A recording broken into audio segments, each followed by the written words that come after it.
माझ्या समाजाला नका वेटीस धरू. लेकरबाळाने काही केलं नाही माझ्या समाजाचं. ज्या अंतर्वालीत आलेले लोक बघून मला हुंदका दाटून आला. मला इथं गोळ्या घालून मारले तरी मी मरायला तयार आहे. मनोज जरांगे पाटील हे उपोषण स्थळाकडे रवाना होत आहेत.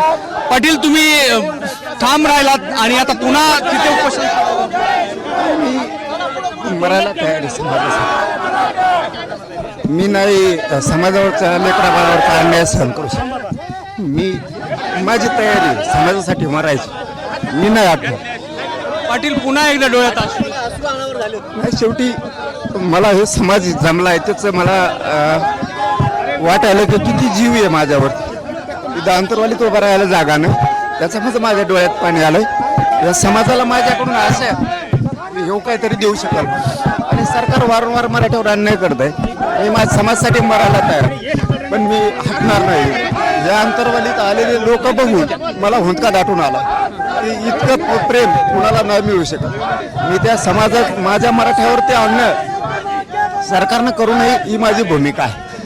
आणि मी वारंवार ती विनंती केली की तुम्ही माझ्या समाजाला नका वेटीस धरू. लेकरबाळाने काही केलं नाही माझ्या समाजाचं आणि ते सारखा अन्याय करतायत. मला इथं गोळ्या घालून मारले तरी मी मरायला तयार आहे.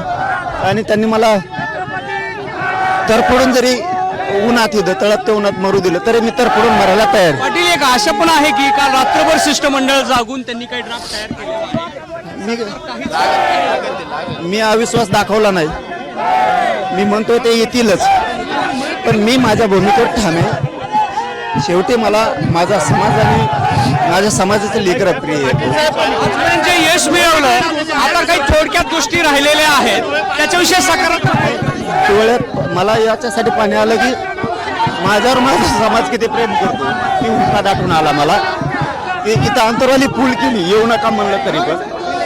आणि जो समाज माझ्यावर प्रेम करतो त्याची इच्छा आहे ह्योच काहीतरी देऊ शकतो. मला त्या लेकरांसाठी मरणं सुद्धा माझी जबाबदारी आहे. सरकारने ठरवायचं गोळ्या घालून मारायचं का उन्हात तरफडून मरू द्यायचं, पण मी नाही हटत.